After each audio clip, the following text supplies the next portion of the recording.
When Sarah and I got married, I thought I had found my forever partner.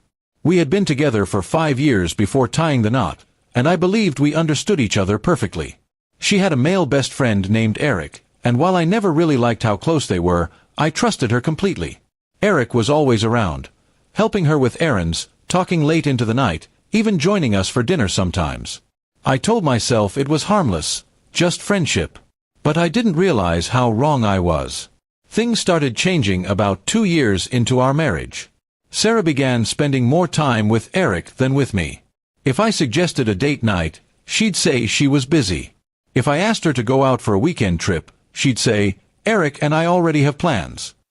I tried to talk to her about it, but she always brushed me off, saying I was overthinking. "He's just my friend," she said with an annoyed tone. I wanted to believe her, so I kept quiet. Then one evening, we were having dinner at home when Sarah suddenly said something that froze me.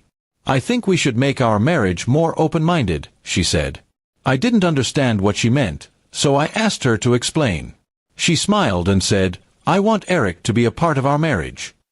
I nearly dropped my fork. For a moment, I thought I had misheard her. But she repeated it, saying she wanted to share emotional and personal experiences with him while still being married to me. I sat there in disbelief, trying to find words. "Are you saying you want another man involved in our marriage?" I asked. She nodded calmly, as if it was a normal suggestion. I felt anger, confusion, and heartbreak all at once. She said I was being too traditional, and that I needed to grow emotionally. I couldn't believe she was justifying emotional betrayal as modern love. That night, I couldn't sleep. My heart was pounding with anger. I kept replaying her words in my head. The woman I married, who once said I was her everything, now wanted to include another man in our sacred bond. I realized something important. She didn't respect me or our marriage anymore. The next morning, I packed a small bag and left for a few days. I needed space to think. While I was away, I received texts from Sarah saying I was being dramatic and that I should learn to accept change. But in my heart, I knew there was no going back. Trust once broken can't be fixed with excuses. When I returned home, I asked her one simple question: "Are you in love with him?" She looked away for a moment and then whispered, "I don't know." That was all I needed to hear. The woman I loved wasn't confused. She was just trying to keep both of us in her life. I wasn't going to let that happen. Without saying much else, I called a lawyer the next day. I told Sarah I was filing for divorce. Her reaction was shock and anger. She accused me of being insecure and said I was throwing away our marriage over a new idea. I calmly replied, "Marriage isn't a game where you add people when you get bored." The divorce process wasn't easy.